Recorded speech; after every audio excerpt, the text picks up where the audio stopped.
Hello, everybody. I hope you are doing well.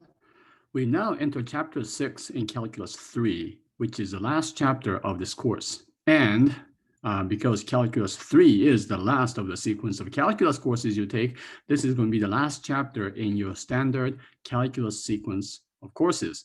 That is exciting. So we have reached almost the goal. Okay, not quite yet because chapter 6 is pretty long and it is not so easy. It is a chapter on vector calculus. And what is vector calculus, you may ask? Well, it's kind of difficult to define yet. Okay, so once you study section 6.1, vector fields, you'll have more understanding of what vector analysis or vector calculus is all about.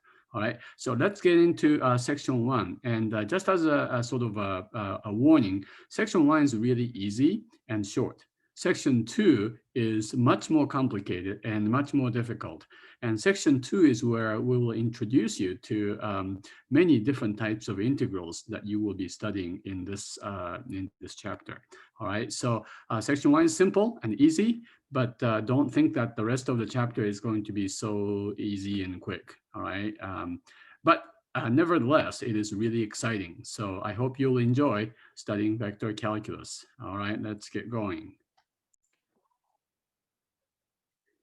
Okay, so section 6.1 is the beginning of our chapter 6, which is on vector calculus. And in particular, section 1 has to do with what is a vector field. All right, we'll be talking about these new functions called vector fields. All right, so let me go ahead and give you a definition. Actually, let me go back to calculus 1 because this is where we always start. Okay, actually, we can even go back to your algebra 1 class. How's that? Okay, all the way up to algebra 1, you had been studying functions of just one type. Okay, and all those functions that you studied up to like maybe calculus 1, with a possible exception of a few sections in pre-calculus where you studied parametric equations or parametric functions, almost all the functions you studied were of this form: y is equal to f of x, where f is a function defined on the reals and it was real valued. Okay, this is a part that says it's real valued. In other words, y belongs to the set of all real numbers.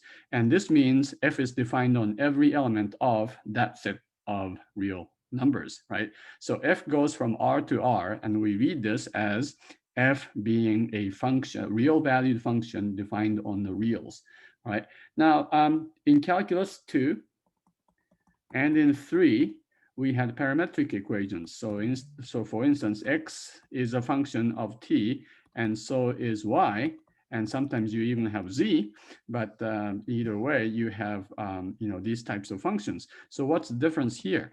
Well, here, t gives you both x and y, right? And if you have x and y, you have a point. And if you have a point on the plane, that could be considered the end or the terminal point of a vector. So this is what we call the vector valued function, right?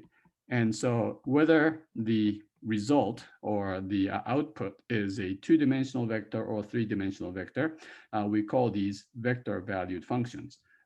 And did we study these? Yeah, of course we did. Okay, so this will give you x, y, or x, y, z, right?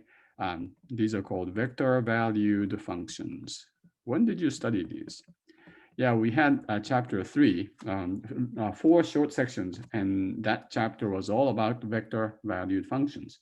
All right, and then later, in chapter 4, and actually chapter 5 also, we had functions where, see, what happened is here, the codomain became, changed from one-dimensional to two or three-dimensional spaces, right? So now we switch and go from 2 or 3 to the reals. Do we study these? Yeah, so this would be looking more like this. F of xy is equal to z. Here, f of xyz is some number w. Okay, so these are called what? Are they real valued? See, this was not a real valued function. This type of functions we talked about just a few seconds ago are not real valued, but vector valued functions on the reals, right? Over here, these are real valued because the value, after all, z or w is a real number. So these are real valued functions defined on R2, the plane, or R3, the three-dimensional space. Okay, so these are what do we call them? These are not vector valued, but these are multiple or functions of several variables. Multiple variable function. Multivariable is another way, more typical maybe. Multivariable functions. Okay, and these are real valued functions. So we could define a double integral or triple integral, and we can even use different coordinate systems such as cylindrical and spherical. All right, so now we're going to do both. How exciting, right? So we are going to make, we made this into multidimensional, the domain, multidimensional domain. We've also had where the codomain was multidimensional. All right, so now in the very last chapter of your last of the 3 calculus classes, we are going to define something like this from R2 to R2 or from R3 to R3. So these are vector fields, or vector valued. A vector, well, technically you haven't encountered this idea of vector spaces yet, unless you have taken a class in linear algebra, but these are vector spaces. So if you go from R2 to R2 or R3 to R3, okay, these are what we call, and this is the topic of this chapter, vector fields. Okay, so it's a special type of functions. It basically looks like this. F of xy is going to be some function of xy, p of xy, and q of xy. Notice here, I have 2 coordinates. Okay, the first one is, of course, the x coordinate, the second one being the y coordinate of the resulting vector. Or you could have f of xyz, where you have p, which is a function of xyz, q, which is a function of xyz, and you have r, which is also a function of xyz. And I am running out of space, so let me move everything. And it's amazing how the entire line could suddenly move. All right, so these are what we call vector fields. So let me give you an official definition here. A vector field is a function. So it is a function from Rn to Rn. Now for calculus 3, we are going to restrict n to 2 and 3 in this class. But of course, theoretically, n could be 35 if you like, just pretty much any positive integer that would work. And of course, if n is equal to 1, we are back to the original type of functions that we used to study, such as sine of x or e to the x or the polynomials. All right, so this is the kind of thing we'll be studying. Now, you can also, I guess I should mention this here, notation-wise, we typically use P and Q for vector fields in 2-dimensional space, and then P, Q, and R for 3-dimensional space. It is nice to have a consistent labeling of these coordinate, real valued functions. See, this is a real valued function. Each of these is real valued, right? Okay, so the notation-wise, we could write f of xy is equal to p of xy, q, comma, q of xy, and we can put this in, oops, should be a parenthesis here, and then we can put them in the bracket. Sometimes what people do is they have p of xy, and then you have I, and q of xy, and you have j. That, of course, would work. All right, so the whole idea is not so difficult, right? Because you have seen these things before, in fact. Right, let me give you some examples here. In physics, especially, there are many applications of vector fields, some of which you have seen, no doubt. Magnetic field. So how would you describe magnetic fields? If you have a magnet, a physical magnet, you have two terminals and poles, and you may have seen a picture like this where the magnetic field and Earth, and our Earth is of course one gigantic magnetic field, right? So what you can see is an arrows at every point. So if you pick up single point on the plane, there's an arrow identified with it. Every point has an arrow identified. Okay, that is an example of a vector field. Okay, if you look at an evening news and if you look at the weather, then you can see like the wind. Here's like the United States. Let's see, there's Florida, Texas, whatever. Okay, and then maybe they're showing wind patterns. We have strong west winds along the west coast, and maybe cold air is coming in from Canada toward the Great Lakes, and some things are going out. Maybe a hurricane is coming, and the winds are blowing this way. That's another example of a vector field. Okay, again, every point, in this case, every point on the Earth is associated with a vector, which is showing you the magnitude and the direction of the wind at that point. Okay. Now you could have a plumbing project where, or you could have a river, and you may have let's say this is a plumbing or maybe irrigation hose or something, and the water is coming down this way, and so at every point the water is flowing in a certain way. It could be a river. It could also be some sort of conduit where the gas is flowing, or maybe electricity is flowing. Okay, and the magnitude will show you how fast the flow is, and so on. Okay, basically, every time you see a whole bunch of vectors or arrows in one picture, you can assume it is an example of a vector field. All right, let's make it a little more precise. All right, and I'm going to give you, and by the way, you have, I don't know how many, you'll have enough problems in your homework to get used to this idea of vector fields. Sometimes you have to draw these arrows. Sometimes you have to recognize the vector fields based on the arrows you see.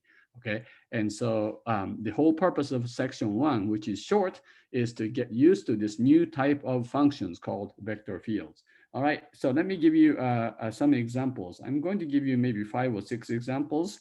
Let's say example 1, f of x1, xy is 1, 1.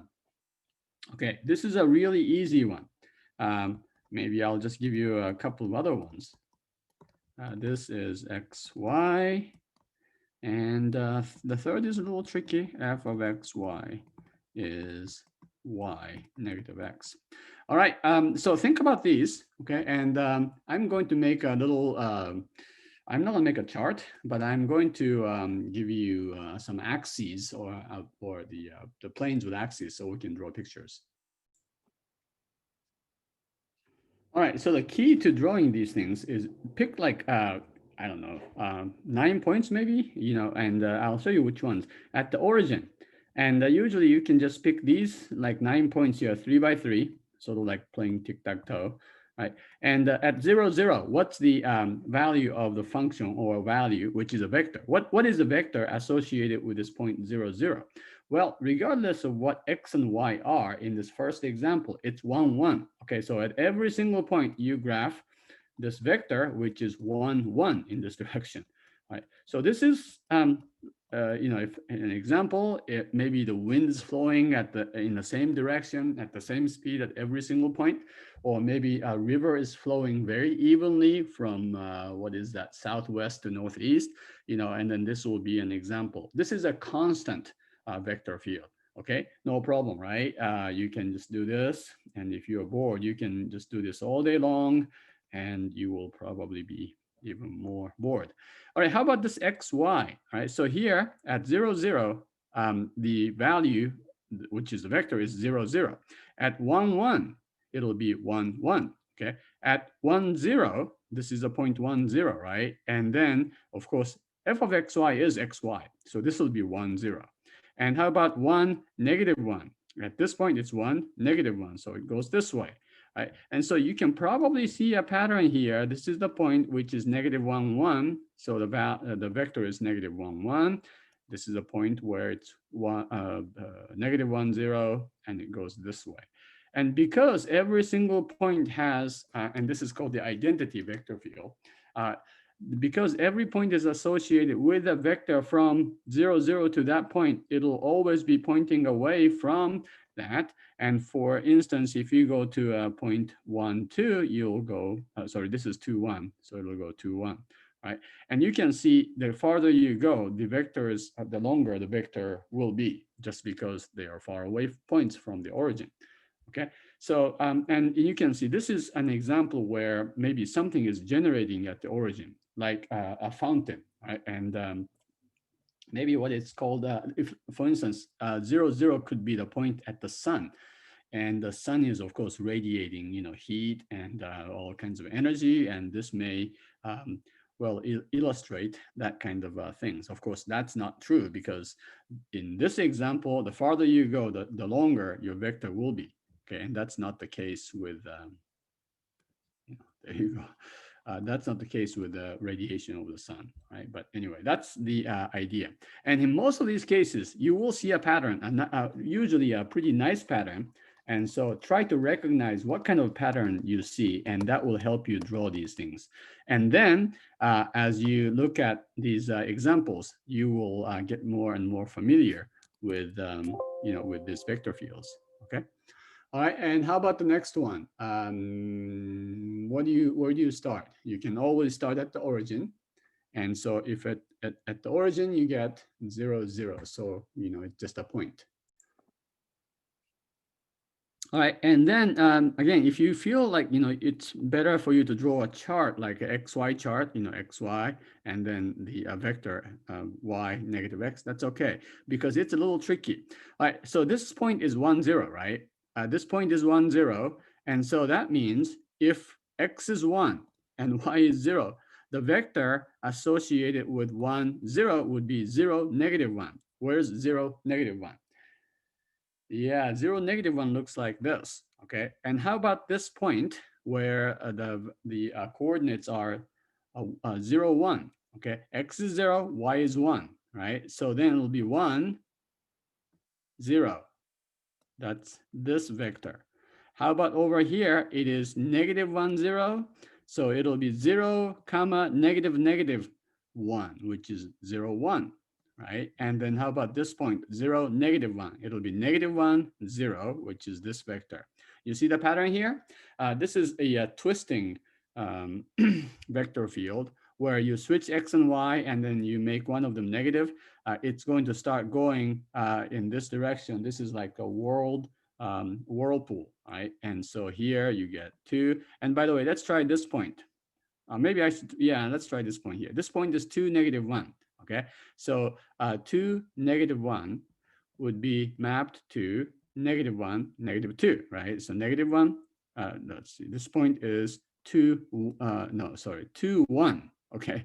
So it'll be 1, negative 2, and so it'll go this way, okay? And how about this point? This will be negative 1, negative 1, sorry, yeah, this point is negative 1, negative 1. And that will go to negative 1, 1, negative 1, 1. Okay. And so you can see this is just going to go around and around in clockwise rotation, right? So this point is negative 1, 1. It'll be 1, 1, and it'll go in this direction.